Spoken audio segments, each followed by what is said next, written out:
I hand him the marker, then lay back down with my eyes closed.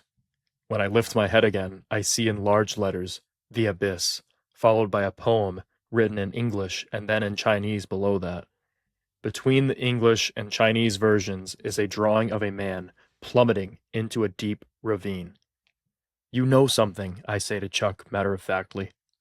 His poem parallels the moments today during which I plunged deep into evil's corner and could not perceive any way out. I know from smoking cigarettes with him that he is the deepest thinker on this floor. I'm curious to know what you learned today. We are all learning all the time. It is human nature. Today, I learned not to look too deeply into things. I lay back down while Chuck completes his poem in Chinese on the whiteboard. Hunter tells me how nice it has been to sit here for the last few hours. Although we've been completely silent since we got here, this evening would not have been the same without each other's company. Felix, I want to be there for you, but will it be all right if I go home? I need to be asleep before 1. I check my phone. How did I not realize it is already 12:30? I really only needed him earlier when I was looking for something good to pull me from hopelessness. Not long after that, it merely became pleasant to be in his company. Please, Hunter, do what you have to do. Good night. It was so good to spend today with you. Hunter leaves without lingering. I refocus on Chuck's poem, insisting that there is something meaningful to it. It comes across as a warning, though regarding what, I do not fully grasp. Our group completely disassembles around 1 a.m. Letting the others go, I try to hang on to Chuck. Chuck, come walk with me. I want to talk to you. We walk outside, then back towards the upper campus hiking trails where I began this trip. We make small talk until we find ourselves in the garden. Being in the garden is, for me, like being in paradise. I stop to survey the beautiful trees and plants. So, what did you learn today? I ask him again. I didn't learn anything. I don't know why you keep thinking I did. I wonder if he is holding back from me with such a response. Surely you learned something. You looked like you learned something. I don't know what you're talking about. If I learned anything, honestly, I learned that this world is a pretty essy place. How can you say that? Look at this place. I gesture towards the trees and plants spread around us in this garden, visible only by some faint orange streetlight. I'm looking. What am I supposed to be seeing? All the beauty. It's everywhere. What are you talking about? All I see are trees. Yeah, but look at them. Their geometry. They are incredible. Felix, I don't see what you see. Where are we going? We're going on a little night hike. It'll be fun. It's dark. I know, that's what makes it fun. We move on from the garden to the nearest trail, entering through the main trailhead. As we pass under the darkened canopy, I hear a group of pot smokers moving towards us from the trail on the right, so I lead us down the left. Chuck doesn't seem to detect them. It is so dark and black under the trees that the ground is not even visible. Here and there, light pollution reflected by the clouds filters down through small openings in the canopy. It is only enough to provide evidence that we are not in absolute darkness. Still, I have a good feel for where the path is and do not worry about stumbling down some hillside. Felix, where are we going? I can't see anything. How do you even know where we are going? Peace, man. I know exactly where we are. The whole adventure is about not being able to see. Chuck turns on the flashlight on his phone. Turn it off, man. This isn't fun for me. We can see enough without it. The point is to not see. I don't care about that. Chuck turns around frantically. What was that? He shuts his flashlight off. Who are those people? Dude, don't trip. They're just weed smokers. I heard them earlier when we first made it to the trail. You can see their lights. They're going back to the dorms. He abruptly turns to leave the forest. I want to go back. No, wait, stay. Look how beautiful it is. Just try to enjoy it, man. I grab his shoulder as if it will give him the second more that he needs to see the beauty. I don't know what you're talking about. I want to leave. I grab his shoulders with both hands in a kind of forced hug. You have to stay. I don't know how you don't see it. It is right in front of you. Just look around you. It's everywhere. Felix, I don't see what you see. And quite honestly, I don't want to see it. Maybe someday I will see what you see. But right now, I don't want to. So let me go. I stop and look at him. I can't force this on him. Holding my arms out in front of me, I release my grip. I'm sorry, Felix. He quickly moves through the woods, frustrated and confused.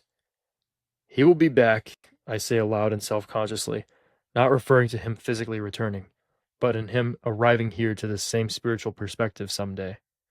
Although Chuck left, I am still happy, still enthralled by the now obvious beauty surrounding me. I wander a little further down the trail in the pitch black. The trail was cut through the sloping mountainside in such a way that there is a small wall of dirt and bark rising up above the trail to the height of my torso. I settle down beside it, crossing my legs beneath its edge, my right shoulder nudged against a root sticking out from its middle. As I sit against the dirt swell, my persistent mountain lion anxiety crosses my mind again, only it doesn't bother me at all. I know that I am supposed to be here right now. I prop myself up against the wall of dirt in the very dark, in the even blacker shadow of the wall. Without even closing my eyes, a new vision overtakes my mind in visual scope, brought to me by several angels who are ministering spirits of the good, the order. It is as if I am there in the beginning. The Logos. John 1, verses 1 through 3.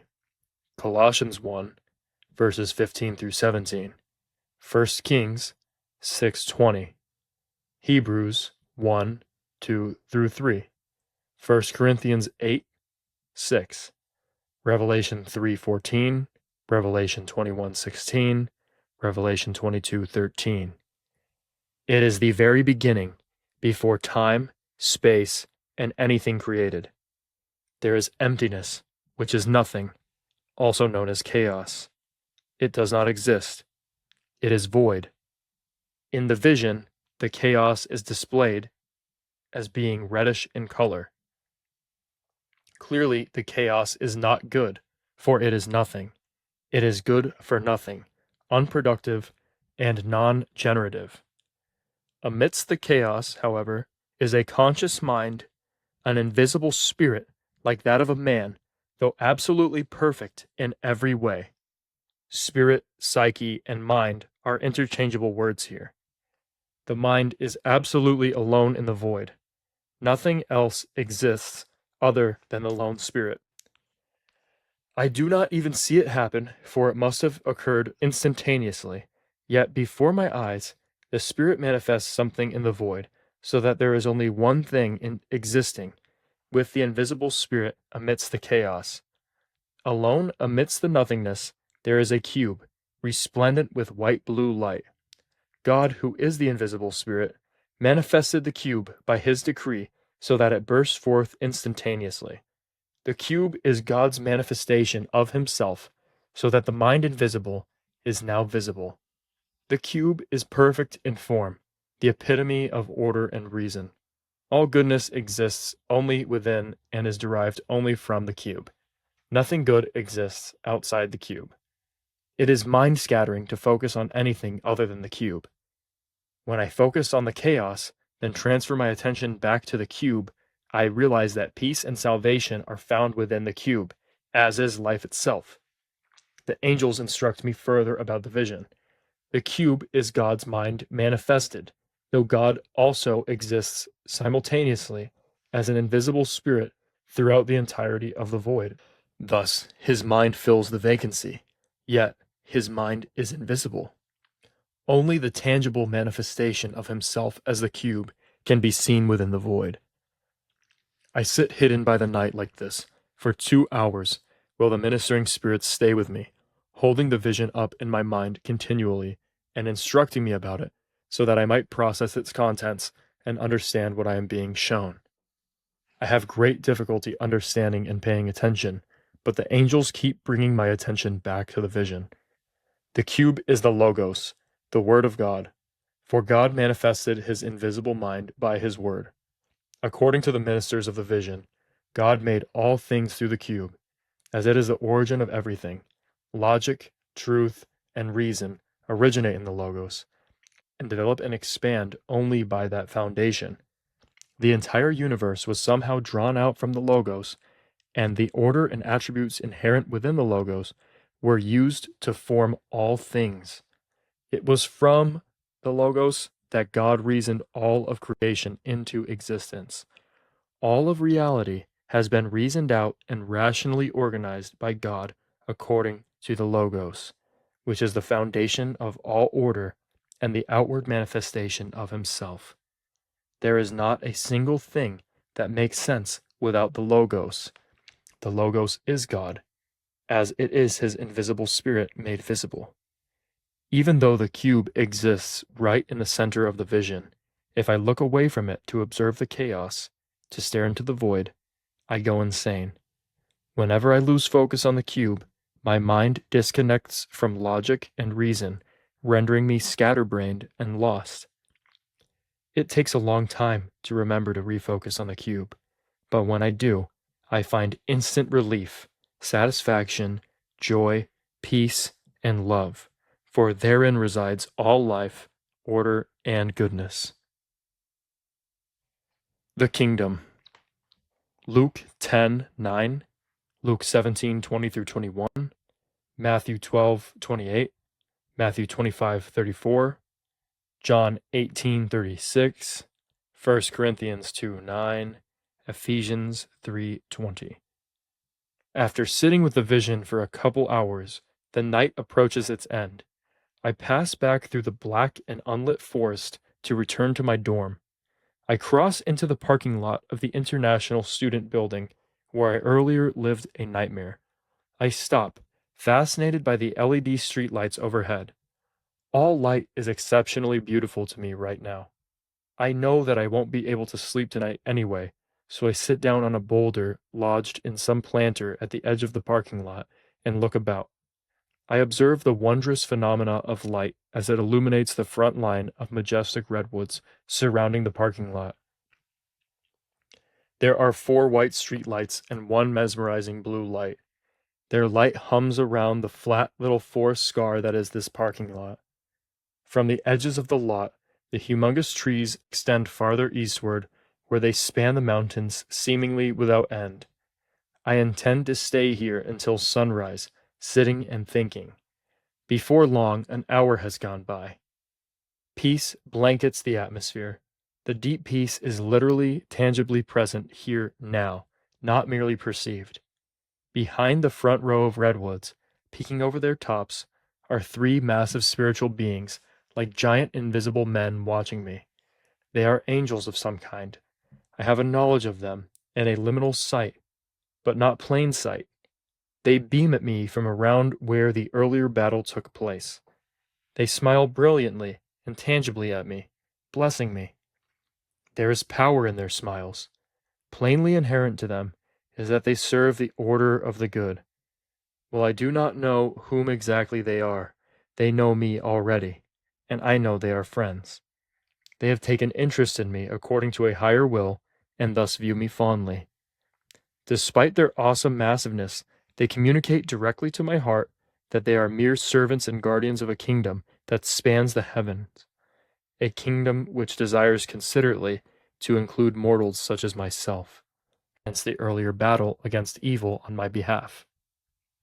I assume the kingdom they refer to must be akin to a dominated territory, so I ask them, "What is the dominion of your kingdom?" I instantly picture the trees from the beginning of the tree line and then beyond to infinity. It doesn't stop. The kingdom's territory is through the earth while also surpassing it, extending through the entire universe. There is still warfare against it, however. After all, I did witness a battle play out in the forest last afternoon. In that battle, I was the contested territory. Each side was fighting for dominance over me. It seems like something I do not fully understand. I think about the kingdom of the good and ponder how it works through the earth. Hours ago, I saw it as an impending ancient city in the heavens, in the sky above the earth. From its position above earth, the city is and has long been quietly working its qualities through the earth, yet with an impending promise to fully overtake it in the future. It earlier, in power, pulled me out of the dominion of evil by the brotherly love of my friend. While the kingdom is not of this world, there would be nothing good on earth if it were not at work here. Fuzzy baby blue light rests upon the horizon below the waning starlit expanse. As I prepare to leave this spot for the courtyard, with great authority, a loving and masculine voice gently repeats a phrase, setting my expectations for the fulfillment of a promise. Better than you could ever imagine. Better than you could ever imagine. The kingdom. What is to come? What is destined to have unencumbered dominion here on earth and infinitely beyond?